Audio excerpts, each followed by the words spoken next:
रात का समय था। चारों ओर गुप्त अंधेरा छाया हुआ था। केवल एक ही कमरा प्रकाशित था। वहाँ 4 मोमबत्तियाँ जल रही थी।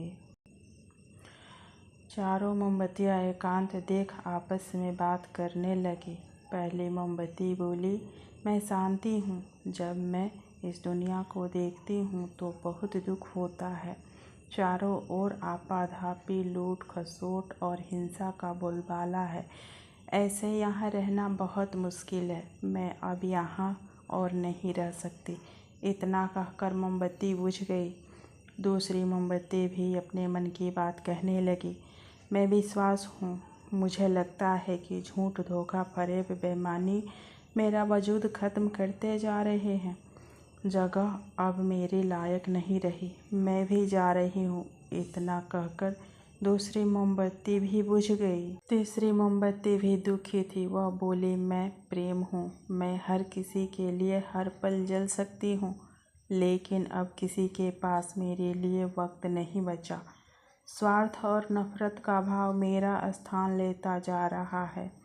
लोगों के मन में अपनों के प्रति भी प्रेम भावना नहीं बची। अब ये सहना मेरे बस की बात नहीं। मेरे लिए जाना ही ठीक होगा, कहकर तीसरी मोमबत्ती भी बुझ गई।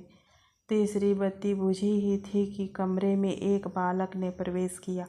मोमबत्तियों को बुझा देखा उसे बहुत दुख हुआ। उसकी आंखों से आंसू बहने लगे। दुखी मन से वो बोला, इस तरह बीच में ही मेरे जीवन में अंधेरा कर कैसे जा सकती हो तुम? मुझे तो अंत तक पूरा जलना था, लेकिन तुमने मेरा साथ छोड़ दिया। अब मैं क्या करूं? बालक की बात सुन चौथी मोमबत्ती बोली, घबराओ नहीं बालक, मैं आशा हूँ और मैं तुम्हारे साथ हूँ। जब तक मैं जल रही हूँ तुम मेरी लौ से दूसरी मोमबत्तियाँ को जला सकते हो। चौथी मोमबत्ती की बात सुनकर बालक का ढाढ़स बंध गया। उसे आशा के साथ शांति, विश्वास और प्रेम को पुनः प्रकाशित कर लिया। सीख, जीवन में समय एक सा नहीं रहता।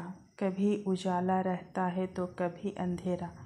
जब जीवन में अंधकार आए, मन अशांत हो जाए, विश्वास डगमगाने लगे और दुनिया पराई लगने लगे, तब आशा का दीपक जला लेना। जब तक आशा का दीपक जलता रहेगा, जीवन में कभी अंधेरा नहीं हो सकता। आशा के बल पर जीवन में सब कुछ पाया जा सकता है। इसलिए आशा का साथ कभी न छोड़ें।